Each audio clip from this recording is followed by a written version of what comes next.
महानदी रे 30 फुट्र घाई फल सहर मध्यकू पशिला पानी विभागीय अवहेलार 200 परिमाणरू हेला एही घाई जलसेचन विभाग परिचालना त्रुटि जोगु केंद्रीय विद्यालय निकटरे महानदी रे 30 फुट्र घाई सृष्टि होईछि। जिले में गत सोमवार रातिरु लगाण वर्षा लागि रहिबा फଳରେ जिलार विभिन्न स्थान रे तलिया अंचल गुड़िकरे वर्षा पानी प्रवेश करी कृत्रिम बन्या सृष्टि होइथिला, जहा फଳରେ लोके नाही नथिबार असुविधार सम्मुखीन होइछन्ति। वर्षा पानी निष्कासन होई न परिबारु लोके पानी पंप साहाय्य वर्षा पानी निष्कासन करथिले। वर्षा जोगु अनेक नाଳ बढ़िथिबा बेले महानदीर जलस्तर मध्य धीरे धीरे वृद्धि पाउथिला। एही लगाण वर्षारे बौद्ध सहर स्थित रामजांगी नाଳରେ पानी आसी बन्या परिस्थिति सृष्टि करिछि, जहा फଳରେ जगन्नाथ सड़करे एक प्रकार जोगाजोग विच्छिन्न होई पड़िछि।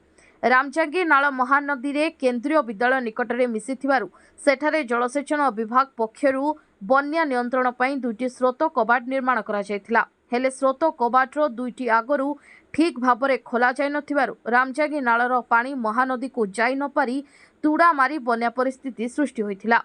रातिरे रामजांगीर बन्या पानी अधिक हेबारु नदी को जाय न पारी एक घाई सृष्टि करिथिला, जहा फଳରେ बन्या पानी सेही बाट देई महानदी को चली जायथिला।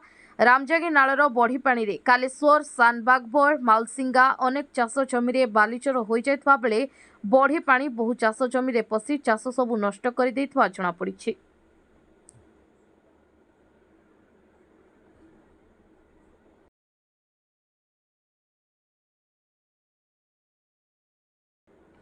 अभिनव उपाय प्रतिवाद कले दंपति बासगृह सहायता प्रदान दाबी कार्यालय सम्मुखें रोषेई करी धारणा देले बुणाकार दंपति।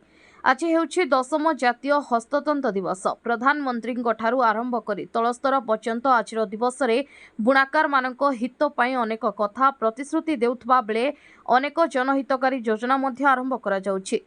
हेले प्रकृत रे बुणाकार माने केते परिमाण रे उपकृत हेउछंती ताहा निजे न देखिले जानि हेबो नाही। साधारण घर खंडिए निर्माण पई सरकारी सहायता पई आज दिन में जिला बयन शिल्प निर्देशक कार्यालय आगरे सपत्नी धारणा देइछंती जणे बुणाकार। बुणाकार मानक उन्नति पई सरकार वर्कसेट सहित घर निर्माण पई सरकारी सहायता योजना करिछंती। से योजना प्रकार समस्त योग्यता थाई स्वप्नेश्वर मेहर आवेदन करिछंती। बंधापथर ग्राम पंचायत नुआपाली ग्रामर स्वप्नेश्वर मेहर आवेदन करिबार 1 वर्षरू अधिक समय बीती जाइथिले भी सहायता पाई पारि नाहांती। बौद्ध जिला बयन शिल्प निर्देशक कार्यालय को बारंबार दौड़िले मध्य सहायता मिलू नाही। एपरिक टंका देले घर मिलिबो नहेले मिलिबो नाही बोली अधिकारी कहउतबा नै अभियोग करिछि बुणाकार। विभाग पक्षरु सेमानकु घर मिलिबो कुहा जाउथिले मध्य एपर्यंत घर मिले नाही। वर्षारे घर भांगी जिबारु तुरंत घर प्रदान करिबा दाबी रे बुणाकार दंपति आज कार्यालय को आसी कार्यालय गेट सम्मुखरे रोषेई करी प्रतिवाद करिसेंती।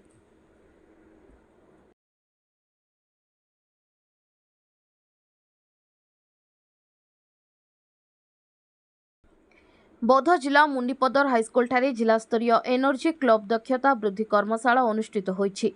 जिला शिक्षा अधिकारी गेंद्रा कुजुर मुख्य अतिथि भाव में जोगदे उद्घाटन करथिले। कार्यक्रम में प्रधान शिक्षक अरुण कुमार साहू अध्यक्षता करथिबा बेले सम्मानित अतिथि भाव में जिला योजना संयोजक देवाशीष द्वारी, जिला क्रीड़ा निरीक्षक आनंद कुमार बेहेरा, राज्यस्तरीय मास्टर ट्रेनर प्रभात दास जोग देइथिले। विभिन्न शक्तिर व्यवहार और संरक्षण संपर्क में कर्मशाला रे आलोचना करा जायथिला। कर्मशाला रे जिलार समस्त हाईस्कल प्रधान शिक्षक और एनर्जी क्लब रो भारप्राप्त शिक्षक माने जोग देइथिले।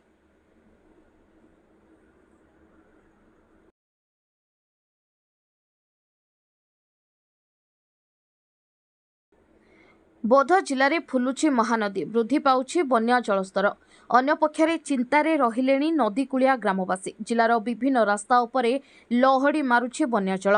कंटामाल ब्लॉक आंब गाँ और लंडाबाहाल जोगाजोग विच्छिन्न होइतबा बेले हरभंगा ब्लॉक पुरातन जगन्नाथ सड़क उपरे बन्या जल प्रवाहित हेबा फଳରେ बौद्ध और हरभंगा जोगाजोग विच्छिन्न होइछि। लघुचाप जनित वर्षारे बेहाल होई पड़िछि बौद्ध सहर। बौद्ध जिले में गत 24 घंटा मध्य 104.33 मिलीमीटर वर्षा होइतबा बेले रेकर्ड करा जाइछि। कंटामाल ब्लॉक रे 84 मिलीमीटर और हरभंगा ब्लॉक रे 132.04 मिलीमीटर वर्षा होइतबा रेकर्ड करा जाइछि।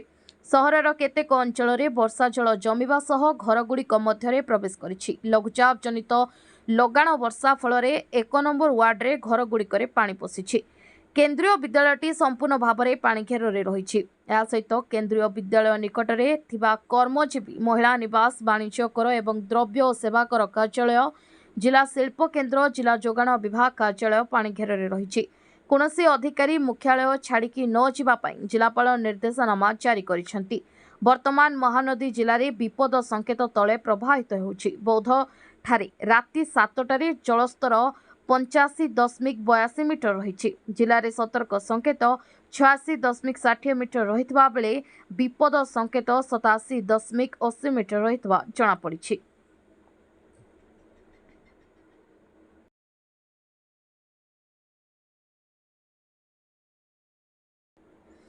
जिला प्रशासन पक्षरु संग्रहालय ठारे योगासन प्रतियोगिता करा जायछि। आसंता स्वाधीनता दिवस उपलक्षे सरकारी और बेसरकारी शिक्षानुष्ठान छात्र छात्री मानक मध्यरे जिला स्तरीय योगासन प्रतियोगिता अनुष्ठित होइछि। संग्रहालय रे 3 गोटी विभाग रे योगासन प्रतियोगिता अनुष्ठित होइथिला। मुख्य योग शिक्षक देवाशीष पुरोहित प्रतियोगिता परिचालना करिथिले।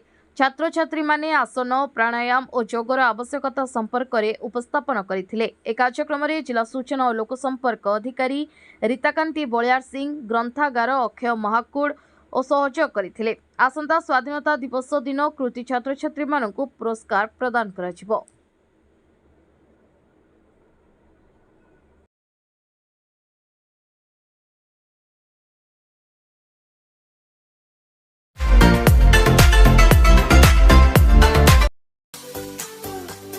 हमर एही उपस्थापना आपनकु किपरि लागिला कमेंट बॉक्स रे मतामत देबाकू भूलंतु नहीं।